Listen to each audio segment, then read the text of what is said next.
Welcome to Come and See, your podcast for finding truth in a world of chaos. Brought to you by All for Jesus Living Waters Ministry. With host and founder Richard Case and co-host and retreat leader Kathy Rocconi. Today is our special guest day, where we will hear from a friend of the ministry who will share their insight and stories on truth in this chaotic world. And now your host, Richard Case.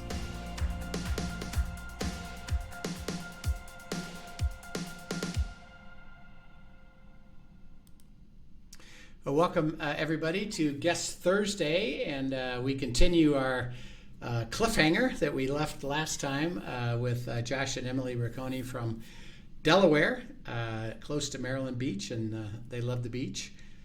So, Kathy, I know you're excited to have your children again come on board, and that's going to be absolutely fun. And, this goes actually back many months ago. They were on and just shared their story of how they met and how they came to know Christ together, or not together, but how they came to know Christ, and then became married and started their job. And actually, when we left the last time, this is several months ago, we alluded that Emily was having some new opportunity to do things, and she just couldn't get into the detail of it at the moment. But now she can, and it is one heck of a story. So, I know Kathy's been excited about it because she's been, as we've been prepping for the having you guys on, she said, now this is going to be an amazing story. You got to make sure you get ready for it. Like, okay, this will be fun. So welcome, you guys. Thank you again for joining us. And why don't you, if you can, kind of walk us back from when we left you a couple months ago of what were you involved with, and then all the things that happened as God led you into His will. Yeah, absolutely. Well, thank you for having us. We're excited to be here. So at the time that we left last time, I was working at MasterCard. I was a completely remote settlement analyst, working out of the St. Louis office. We had lived there at one point before we moved here. Could you have gotten me a 0% interest? Doubtful. Darn. Yeah, no, sadly it doesn't work like that. But yes, my contract was set to expire multiple times, actually. God continued to extend my contract, I think 4 separate times. And this last one that was coming up, when we were on the call, actually, no, I think there was a couple more extensions after that, but I met, I'm going to start over. So in October of last year, we were going to church. It was a guest presentation at our church. We had no idea that this was coming. And a woman named Yolanda Slaybaugh was preaching that morning, and sharing just a little bit about her nonprofit ministry, how God led her to create that 501c3, what they do, what they're hoping to do in the future, and just a little bit about how God led them through that. And it was beautiful. I had never heard a nonprofit organization speak so much to, we are led by the Holy Spirit. Mm-hmm. We ask God what to do. He tells us what to do. We do it. And I had been involved in Christian ministry before, but I had never heard the leadership talk like that. Like we abide in our relationship. I had never heard a nonprofit abide like that. And it grabbed my heart. And at the time, the Lord was laying it on my heart that MasterCard wasn't forever. I knew that. But that my time was coming soon where He would transition me out of that role and into something here. But we didn't know what that was going to look like. I had dreams, of course, but they were surrendered to the Lord, and He knew what they were. And so it was just a waiting game of, okay, God, we know that you're going to call me out of this eventually. Show me when it's time to apply to a job and what job to apply to.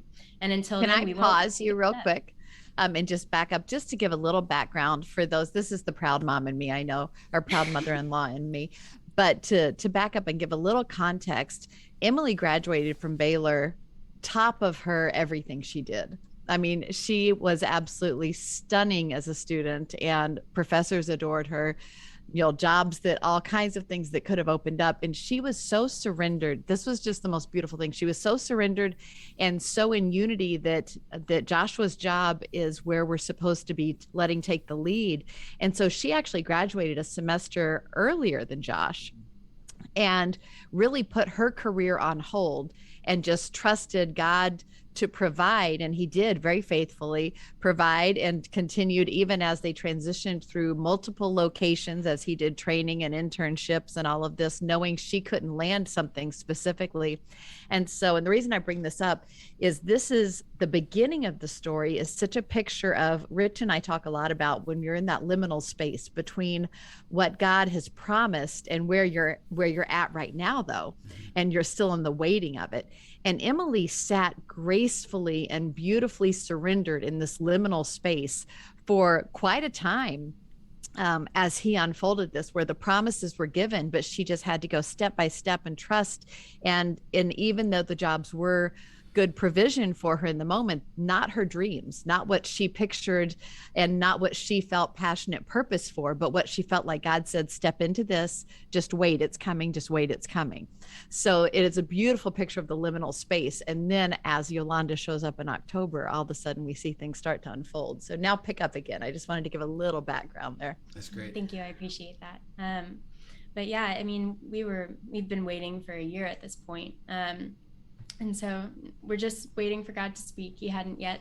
We showed up on Sunday. She gave her talk about Zoe Ministries, and I can't even claim credit for this. I was not aware at all about what God was doing. I was just in my head, like, I'm just waiting forever. I'm just waiting, it can't be anytime soon.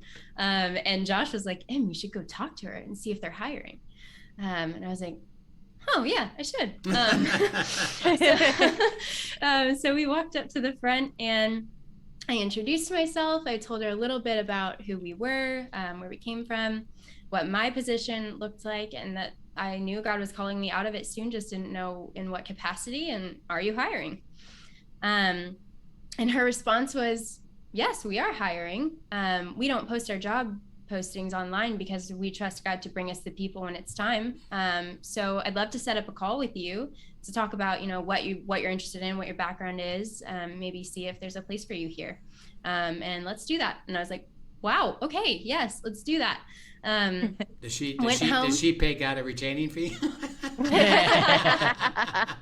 Well, and the other thing that was funny about the timing of all that was the next weekend we were traveling. I can't remember why I think we were coming to see you guys, Mom. I can't remember Probably when it was, but we were traveling the next weekend. We weren't going to be home. And that was the weekend that Yolanda was scheduled to go speak at Solid Ground at her church. And it was just supposed to be 5 minutes at the end of the service to say, hey, you guys already support us. This isn't like asking for a donation or anything. This is just me coming to say, thank you so much. Like, you've supported us through COVID. Here are the results of that. We're so grateful for you. It was going to be 5 minutes and she was going to take off. And instead, something fell through and our pastor called her and was like, hey, would you be interested in coming a week early? And she was like, yeah, sure, absolutely. And he said, great. Also, can you speak the entire time? All, hour and a half, whatever it was given to Yolanda for her to speak on all this. And we get to the end of it and we're like halfway through listening to her. And all of a sudden Jesus just like taps on my shoulder and is like, hey, like, Emily needs to go ask if they're hiring. And so then the rest of the sermon, I'm like focused on, like, I'm mostly tuned out, right? Like I'm thinking about that. And then I'm watching as Yolanda's talking through all these aspects of the organization. And I was like, oh, this makes so much sense. Like, this is cool. Like, this is, and didn't really make a ton of practical worldly sense, but made a lot of God sense, right? Like you saw the pieces that he was weaving together. And so I'm just sitting there like giddy the whole time. Like, this is going to be so cool. Emily has no idea I'm thinking any of this. Service ends and I'm like, hey, like, you have to go ask her if they're hiring. And so she walks up and then sure enough, all of that happens to y'all. And Yolanda says, yeah, we don't advertise it. We're, and so then we tell Yolanda about how we weren't even supposed to be at the same service that she was speaking at and all this. And so it was just a really neat lead up into the rest of this process. Yeah, definitely sweet confirmation early on, that we were walking within God's will and that he had something sweet here, whether it was a job or just a friendship. Sure. But we scheduled that call for the next Friday.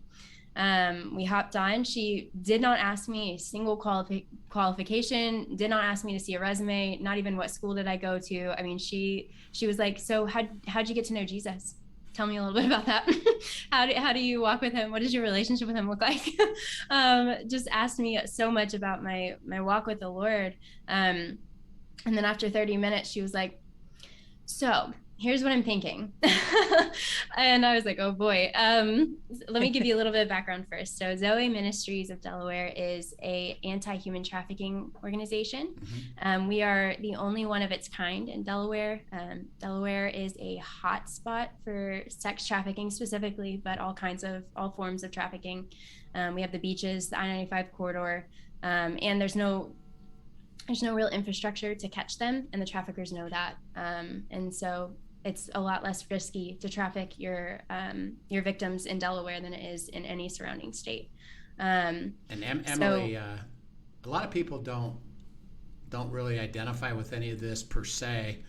So could you share the magnitude of this? That is what's going on in the state, in the country, the world.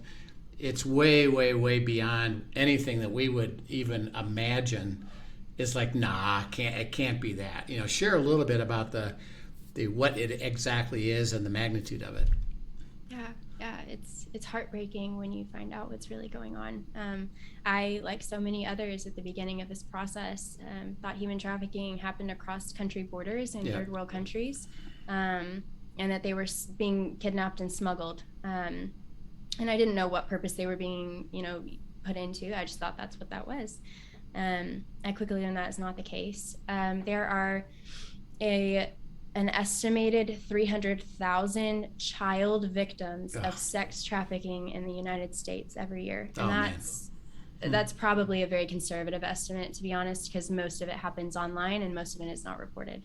But what happens is in the United States, either a man will befriend a young woman or a young boy, begin to build a relationship with them, whether online or in person, and then all of a sudden that switch is flipped, and it's, hey, you've got to help pay the bills now, to keep hanging out with me, or to keep living this life that we're living if they run away with them. And it's grooming process. It's intentional, and it's a victim is either forced, frauded, or coerced into it. So it can be very subtle. I mean, these young girls, as young as 4 or 5 years old on through 19, these victims that are being sold repeatedly every day to men, to sex buyers, for God knows what. And you said it even starts in the family often, that the young ones, that it's family members that are trafficking them. Yeah, traffickers can look like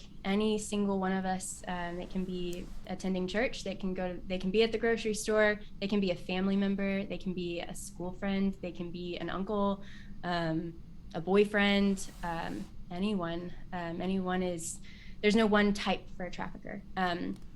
And basically, these young children are being lied to, that there's a sweet life for them, and then that's not at all what it ends up being. So sex trafficking is a horrible, very nationwide issue, and it goes under the radar a lot. People don't realize that it's happening so close to home. Yeah, it's happening everywhere, and it's all over the place. Absolutely. And that's part of what Zoe Ministries does, is just raise awareness about the issue. And we have a lot of other programming as well, for survivors, and girls that are rescued from trafficking. But yeah, that's a little bit about what we do. And then to get back to the story of how God led me to step into this ministry. On that call with Yolanda, she said, we're opening a residential facility. We're going to have 6 girls come in that were rescued, and we are going to house them, give them clinical therapy, all kinds of restorative care, and services that they need as victims, not criminals, and to help them kind of reintegrate back into society. And we're gonna need staff for that. So I think you'd be a perfect fit for a residential manager position. And I laughed at her. That's exactly how I responded. But we began a process of what turned out to be like a 3 to 4 month long interview process, where we were just communicating, hey, this is what God has been telling me about this. This is what God has been telling me about this. And I waited. God made it clear that it was not time for me to step out yet.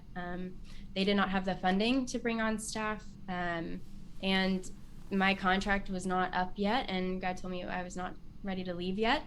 So we just stayed in contact for about 4 months about what it could look like to come on board. And then fast forward to my last contract extension. It was set to end in June. And we were getting up close to that. It was in March. And Yolanda said, hey, so here's the thing. We don't know when we're going to open the residential facility. We're not ready to do that yet. I'm wondering if God is going to take you in a different direction. So let's be praying about that. And we did. We started praying for a week, each of us. And she said, we really need a part-time administrative assistant. We're all doing our own admin right now. And it seems like you would be a really good fit for that. You're very detail oriented. That's kind of stuff that you're good at. What do you say to a part-time job? And, we prayed about it. We felt like God was absolutely telling me to step into this part-time role as an administrative assistant. But we weren't really sure what that would do for MasterCard. I was on a full-time contract with MasterCard, and we trusted God to provide, but knew that there would be some difficulties if I moved to part-time instead of full-time. And so we were praying about it, and over the course of a few days, really felt like God was saying, ask MasterCard for a part-time contract moving forward. So I did. I asked my boss, and he said, we would love to have you if you can stay. I'm going to talk to HR. We'll see if we can do it. They came back a week later and said, absolutely, we'll sign you for a part-time contract, 20 hours a week and 20 hours at Zoe. And that is how I did it for 5 weeks. And it absolutely was not 20 hours for each job. It was much more than that. That was probably the single hardest season I've been through in a very long time. It was extremely busy. I felt like I had monster to-do lists on each side with no time to do any of them. Feeling like I was kind of failing at both jobs. And I was asking the Lord, I need this to end. I trust you, but I need this to end. And then he started laying it on our hearts that change was coming. We didn't know what it was.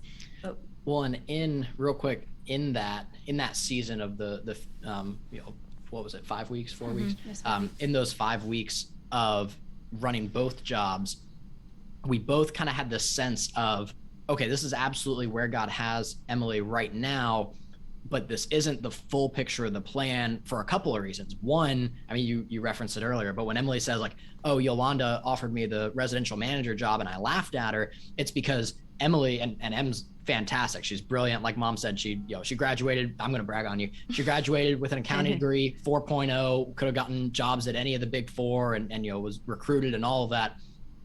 But chose not to. And so would have had her pick of a handful of different jobs. But even with all that, was grossly underqualified to be a residential manager, needing a social work background, ideally a master's degree in social work. I mean, she didn't even have an undergrad in that. So, I mean, so many underqualifications. And God was saying, hey, ignore the underqualifications. I'm God, I'm overqualified. I'm going to take care of it. And so we heard those promises. And so we're standing there looking at the role that she was in at that point of an admin, and she was a little overqualified for that admin role. And we're like, okay, there's something more here that he's doing. And this isn't the lifestyle that, he has really called us to in terms of working these crazy hours, working 2 jobs to do this. We know that he can provide beyond that, and that he's got more for us in this.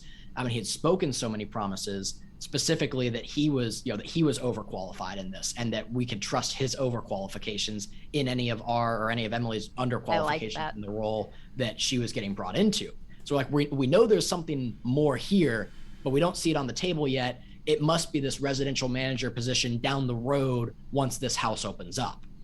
And then all of what she's about to say happened. Yeah, so I had been working part-time for 2 weeks.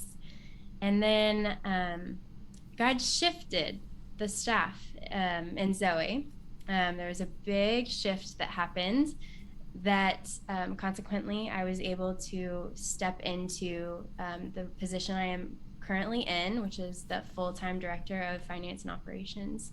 And that was a really sweet fit to the things that God had laid on my heart so long ago of having the mind for numbers. I still don't really get why he asked me to get an accounting degree, but I trust that there was a reason for that, and I see that tying together even in this role. And he could use it 20 years from now again, but I see it even in this role of having the heart for people, having a heart for ministry, and wanting to be boots on the ground with what God is doing in the earth through Christian ministry specifically that I had felt called to my whole life.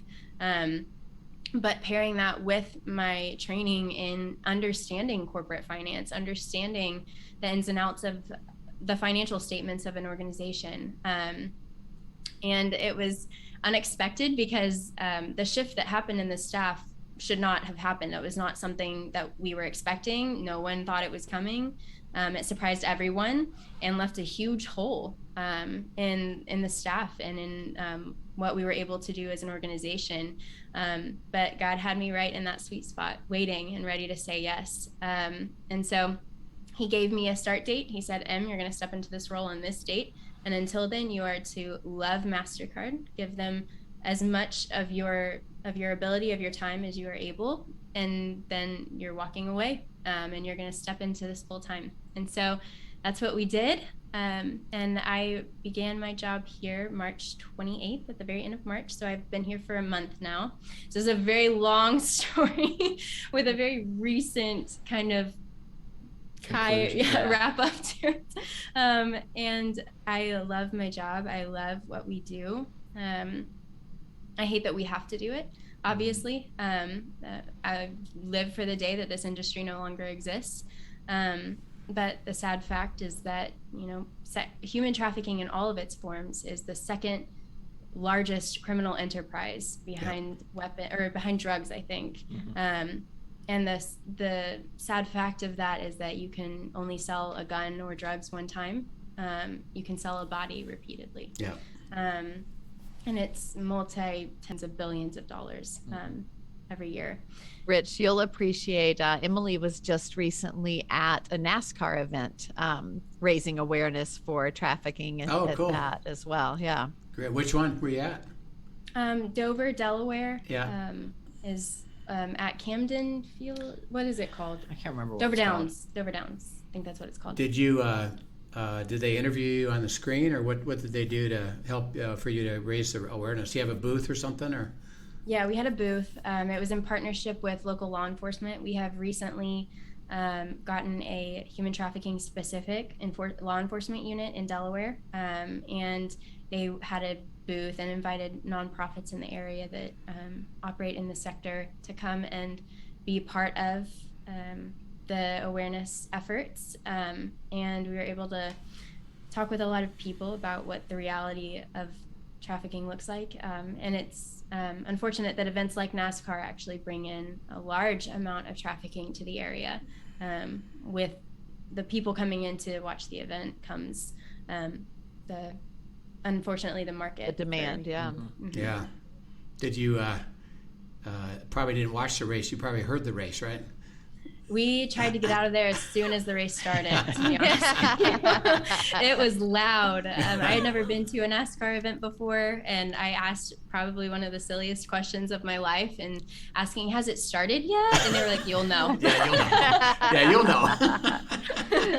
Rich is a big NASCAR fan, Emily, so he and his grandson. Yeah, they love the speed. And so now you now are management of operations, right?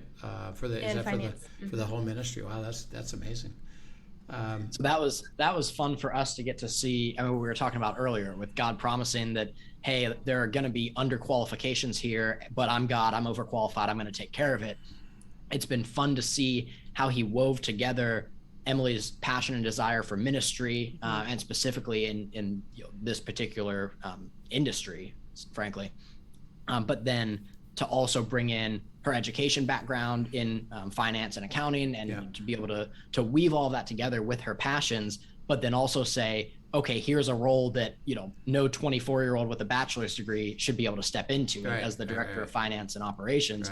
That title and the weight that comes with it, is something that would be a decade or two down the line. And God was like, nope, doesn't matter. Like I'm going to take Gideon and 300 and go win a war. I can do this with you. And so it's been just really sweet to see those promises that he spoke forever ago come to fruition, specifically in ways that we totally did not think were going to apply. So just been a really, really sweet journey through all of it. Really sweet to see him providing financially by extending that contract so many times in this waiting period. And then frankly, we thought that Emily stepping into this role was going to be a pay cut because it's nonprofit, but was totally going to be worth it. And ended up being a pay raise from MasterCard, like from moving on from MasterCard, getting a pay raise, which was just a hilarious blessing.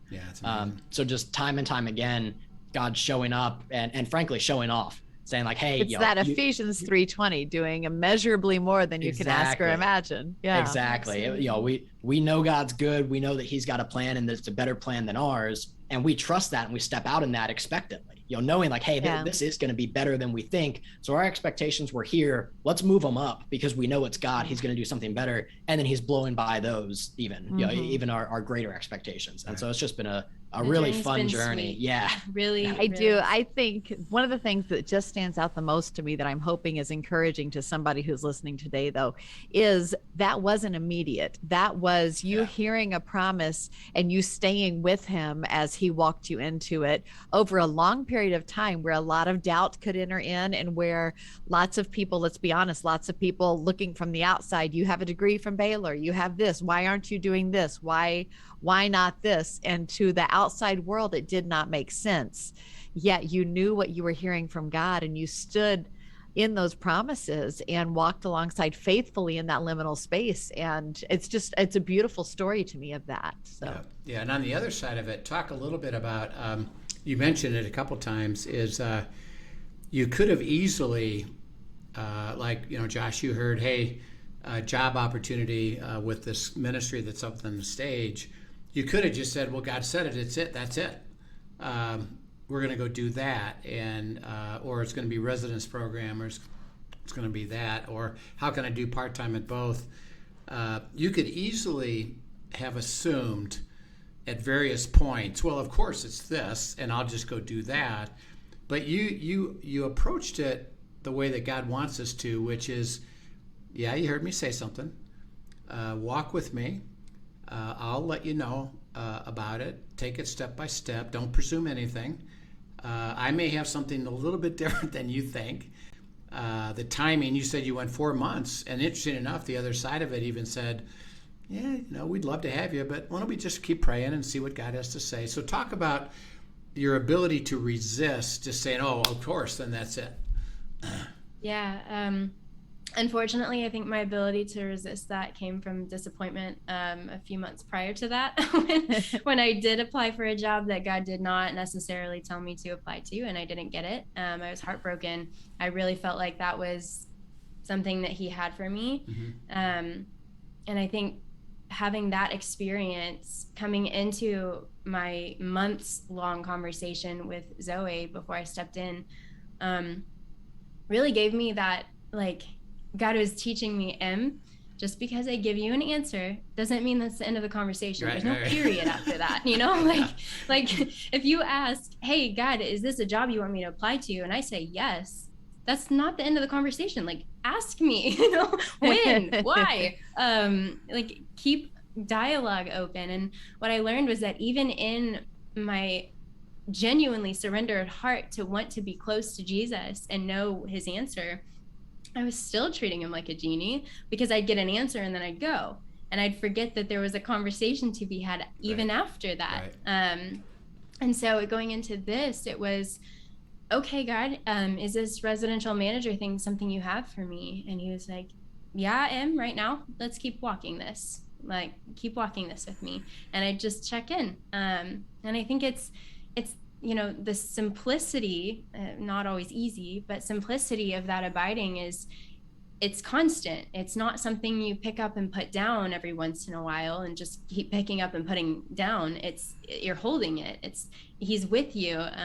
It's never something that you let go of. And I think that learning, I can just talk to God about this. Like when doubts rise in my mind, I don't have to make sure I've spent 30 minutes with the Lord in the Word before I ask him a question. Like I can just say, hey, God, like I'm feeling a little disoriented. Now Yolanda's saying it's not a residential manager. What do you have for me here? We really felt like we were supposed to step into this. What is it that you have for us instead here? What are we not seeing? And he's there in those doubts. He's there in those questions. And it was, hey, like I asked you to step into this. This is what it looked like it was going to be, but I'm moving behind the scenes and you can't see what's going on, but keep walking. Right. And I will make it clear when it's time. And until then, you're on a need to know basis, and you don't need to know right now. Yeah, exactly. And it was understanding that like not needing to know and being in the not being in the know was a peaceful place that I could exist in. Was a new concept for me this time around. Yeah. I genuinely can tell you, like I had peace in every circumstance, whatever Yolanda threw at me of, hey, by the way, I'm kind of thinking this now. I was like, oh, okay, we'll ask God about it, see what he says. And there's just that peace of knowing that like, I'm not walking this alone. God has gone before me and none of this surprises him. So why should I let it surprise me? Why should I let it deter me? Right. So as you describe that, it's a path. And he said, yeah, you're as far as you know, this is the path I have you on, and you're going. It wasn't the final answer. And Kathy would try to help people understand that, because they said, well, wait a minute, he said this, and it didn't turn out to be that. Why didn't he just tell me that way back when? He said, well, I'm working in things, like you said, that you don't even understand or even need to know now. I just need you on the path. If I divert the path, let me divert the path, but I needed you down that path, Yeah. So it's a beautiful expression of it's a walk, it's a path. He'll let you know, yes, you're on the right path, maybe not at the end of the line yet. And of course, now, by the way, here you are, and you two, we'll have to have you back because we're at the end of our time here. But we know there's another element of story coming, because now that you're here, the question is, we understand it, we're enjoying it, but your question is, well, now what? And there's a now what? There's a, hey, there's more to the path, stay with me. And it'll be fun to have you back to share again, okay, what exciting thing happened next that you'll be able to share. We're just so thrilled to have you guys share your heart and see the beauty of it. And Kathy, and I know Kathy is thrilled to just understand that you actually live it out and you get to experience it. We get to have you bear witness to that. That thrills our heart. How cool is this of what happened and is happening? And we just pray that you continue to walk that way and live the life. It's going to be spectacular, what God has for you. So thank you so much again for joining us and sharing this fantastic story. And we hope everybody really enjoyed it. So Kathy, we'll have him in a couple months. We'll have him back, and it'll be fun to see it. So. Absolutely. Thanks so much for joining us. And thank you for joining us as listeners today. If today brought up questions for you, and you're sitting in that liminal space waiting for answers from God, and you want some help processing, absolutely send your questions in to us at questions@afjministry.com, questions@afjministry.com, and let us help step you through some of that too, because the way that God intimately leads Josh and Emily and Rich and I and so many of our other guests that are on here is something that is available to everyone who wants to step into that with him. So be encouraged. All right, we love you guys, and we look forward to have a nice summer at the beach. We'll see you. Absolutely. Thanks for having us on, guys. Okay, all right. See you soon. Take care. Thanks. Thank you for joining us for today's episode of Come and See, your podcast for truth in a world of chaos. Brought to you by All for Jesus Living Waters Ministry. Send us your questions and comments, and tune in tomorrow for more answers to your personal questions about living life in God's truth. Remember, God's will is best and none better. His truth brings peace in this world of chaos.